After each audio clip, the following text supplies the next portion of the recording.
On remonte le temps et l'on s'arrête au Cameroun dans les années 60. C'est une page sombre pour ce pays.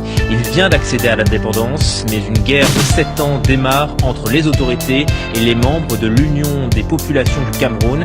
Ces derniers sont considérés comme des rebelles. Ils seront massacrés par l'armée, mais aussi par les Français. La France, pourtant, n'a jamais reconnu cette guerre en tant que telle. C'est le focus signé Nicolas Germain, Marcel Amoko, Zigoto Chaya, Mélina Huet avec Sylvain Rousseau. Nous nous rendons dans un village isolé du sud-ouest de la France pour rencontrer Max Bardet.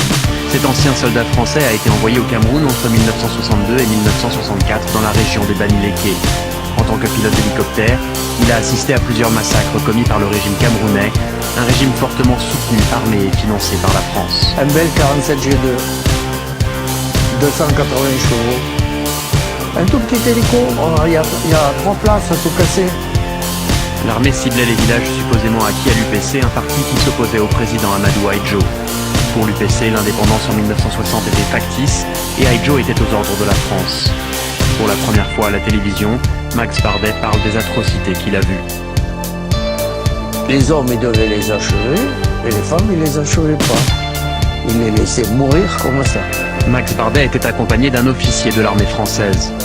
Ce que voulait voir cet officier qui était allé voir, c'était qu'il n'y ait surtout pas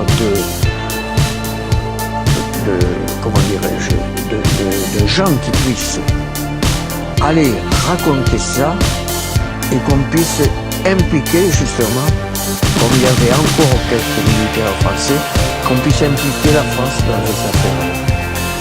L'ancien soldat dit comprendre la colère de nombreux Camerounais. Moi je serais à leur place, j'en voudrais. Je serais mou et j'en voudrais aux Français. Enfin, j'en voudrais aux Français. Ce sont les auteurs du livre intitulé La guerre du Cameroun qui vient de paraître qui ont retrouvé la trace de ce témoin capital. Les Français ont continué de façon très discrète en pilotant les opérations, puisqu'en étant vraiment massivement sur le terrain, à réprimer non seulement le mouvement nationaliste représenté par l'Union des populations du Cameroun, l'UPC, mais également les populations suspectées de soutenir ces mouvements qui étaient qualifiés de subversifs.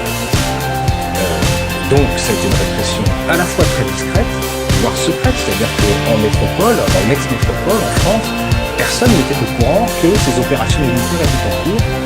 Des opérations à la fois très discrètes, très secrètes, et en même temps extrêmement violentes. C'est-à-dire qu'on est, à partir de 1960, dans des logiques de bombardement de villages, de rassemblement de centaines de milliers de villageois dans des villages de regroupement derrière des barbelés, une torture qui se systématise.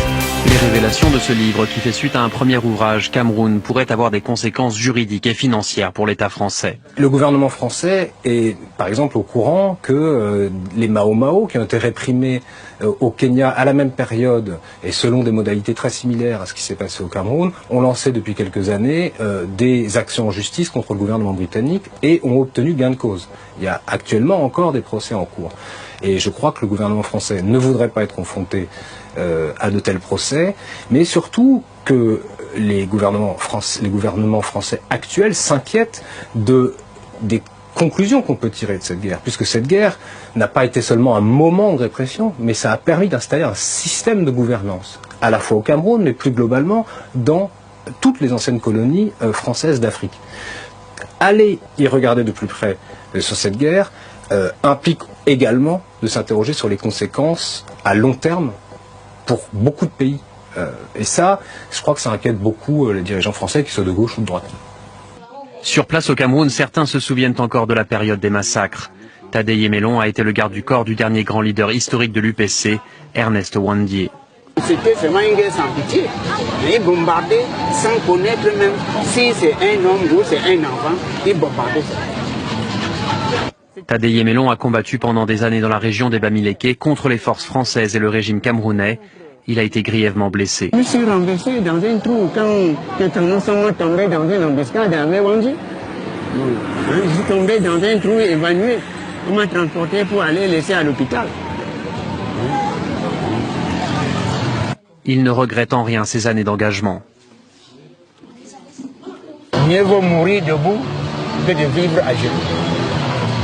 Lentement, la position officielle de Paris évolue. En 2009, le Premier ministre François Fillon parle de pure invention lorsque la France est accusée d'avoir assassiné des dirigeants politiques au Cameroun. L'an dernier, à Yaoundé, François Hollande est le premier président français à admettre qu'il y a bien eu une répression, mais sans reconnaître le rôle de Paris.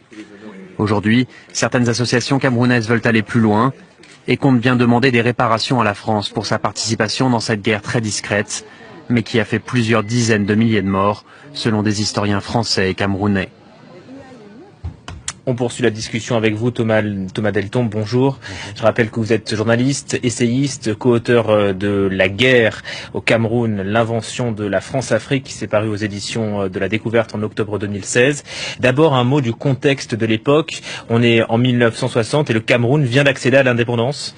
Alors, ce qu'on appelle la guerre du Cameroun commence avant, Peut-être pour donner du contexte, justement, je pourrais citer la phrase de Pierre Messmer, qui a été Premier ministre dans les années 70, ministre des Armées pendant les années 60, mais qui avant ça avait fait une carrière coloniale, et c'est lui qui, entre 1956 et 1958, était ce qu'on appelle le haut commissaire de la France au Cameroun, le préfet, on va dire, de l'époque. Et dans ses mémoires, il dit cette phrase que je cite, « Nous avons accordé l'indépendance à ceux qui la demandaient le moins, après avoir éliminé politiquement et militairement ceux qui la demandaient avec le plus d'intransigeance. » En une phrase, il résume assez bien le contexte de l'époque, en effet. Et les mots sont choisis. Éliminer politiquement, puis militairement, c'est exactement ce qui s'est passé. C'est-à-dire que la France, le Conseil des ministres en France a interdit l'Union des populations du Cameroun.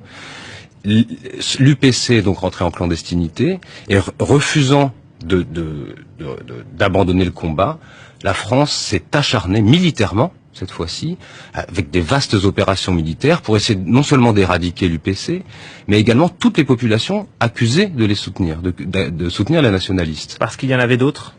Parce qu'il y avait d'autres personnes, il y avait l'UPC, il y avait d'autres groupes. Mais surtout, non, l'UPC, qui avait été créé en 1948, avait mobilisé massivement les Camerounais autour des mots d'ordre d'indépendance, de réunification du Cameroun français et du Cameroun anglais. Et donc, effectivement, il y avait des dizaines et des dizaines et des dizaines de milliers de Camerounais qui soutenaient l'UPC. C'est dans les rapports de police de la France qui dit l'UPC jouit d'une popularité immense. Donc, pour essayer d'éradiquer, d'éliminer, comme dit Messmer, complètement les velléités nationalistes, la France a engagé une guerre. Est-ce que l'UPC était armé ? Ils auraient bien aimé, je pense, parce qu'ils se considéraient à juste titre, à mon avis, comme des résistants face à l'ordre colonial. Mais malheureusement, ils n'avaient que très peu de soutien et surtout, ils n'étaient pas du tout préparés à une lutte armée. Ils n'avaient pas du tout l'intention de faire une lutte armée. On le voit dans les archives et beaucoup d'historiens camerounais, américains l'ont montré. L'UPC est un parti légaliste. Modérés, comme on dirait. Ils réclamaient simplement leurs droits, des droits reconnus par les Nations Unies, c'est-à-dire la pleine souveraineté et l'indépendance. Or, la France refusait de reconnaître des droits qui étaient pourtant reconnus par l'ONU aux Camerounais. Donc à l'époque, le président camerounais était un homme de paille de la France ? Alors, le président camerounais n'est un président au Cameroun qu'après l'indépendance proclamée le 1er janvier 1960 à Idjo. Alors, un homme de paille, c'est peut-être une formule un peu rapide, mais en tout cas, c'est quelqu'un qui a été installé par les autorités françaises 2 ans à la tête du pays en tant que Premier ministre 2 ans avant l'indépendance officielle, et ensuite qui est resté au pouvoir jusqu'en 1982. Avec cette spécificité que la guerre qui a été menée à partir du milieu des années 50 jusqu'à la fin des années 70, s'est transformée progressivement en système de gouvernement. Et donc les techniques extrêmement violentes de guerre se sont routinisées d'une certaine façon. C'est rentré dans une sorte d'administration quotidienne. Nous, quand on a fait notre enquête, et d'autres chercheurs ont constaté la même chose, on voyait que des choses comme la torture, par exemple, devenaient presque banales. C'est-à-dire qu'on interrogeait des militaires camerounais ou des anciens policiers qui nous expliquaient ah oui, là, c'est vrai qu'on tapait assez fort, ce qui signifie, qui signifiait qu'en réalité, ils pratiquaient la torture presque quotidiennement. C'était devenu un système habituel. La dictature est devenue une sorte de guerre permanente, non seulement contre les opposants, mais contre tout le peuple camerounais. Et ça a duré 7 ans, c'est ce que dit Nicolas Germain dans le sujet. En tout cas, moi, personnellement, je ne connaissais pas cette page, et j'imagine que beaucoup de téléspectateurs qui nous regardent la découvrent. Pourquoi cette méconnaissance ? Il faut dire que à ce moment-là, la France avait les yeux rivés aussi sur l'Algérie. Alors ça, c'est une question intéressante. Pourquoi cette méconnaissance? À mon avis, il y a des responsabilités françaises extrêmement fortes, extrêmement importantes. Les autorités françaises ont toujours essayé de censurer les moindres personnes qui essayaient de parler de ça. Un exemple fameux est celui de la censure du livre de Mongo Betty en 1972. Mongo Betty, qui est un grand écrivain camerounais, a écrit un livre sur ce sujet-là en 1972. Son livre est interdit, saisi, et tous les exemplaires brûlés. Donc, voilà pourquoi on n'en a pas entendu parler. C'est un exemple entre 1000.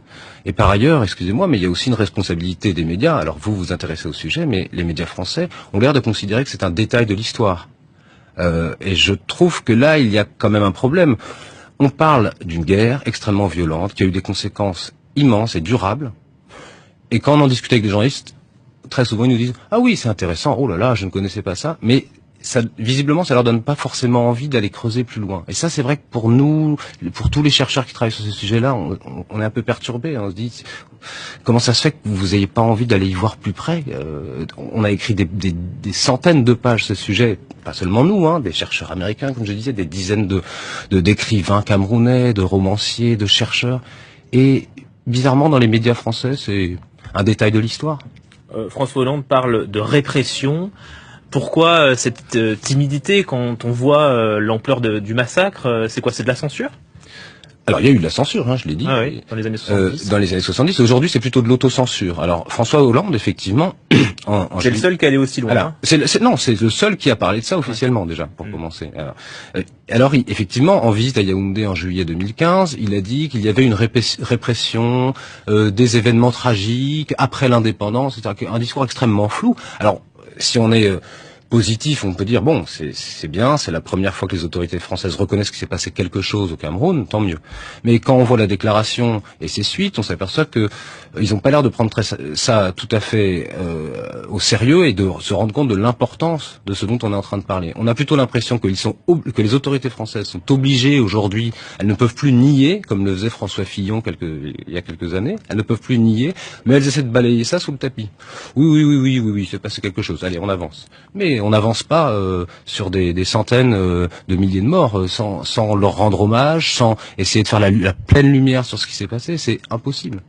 La guerre du Cameroun, l'invention de la France-Afrique, Paris aux éditions de la Découverte. Merci beaucoup Thomas Deltombe pour donc ce témoignage et ces preuves donc que vous mettez en lumière près de 60 ans après les faits.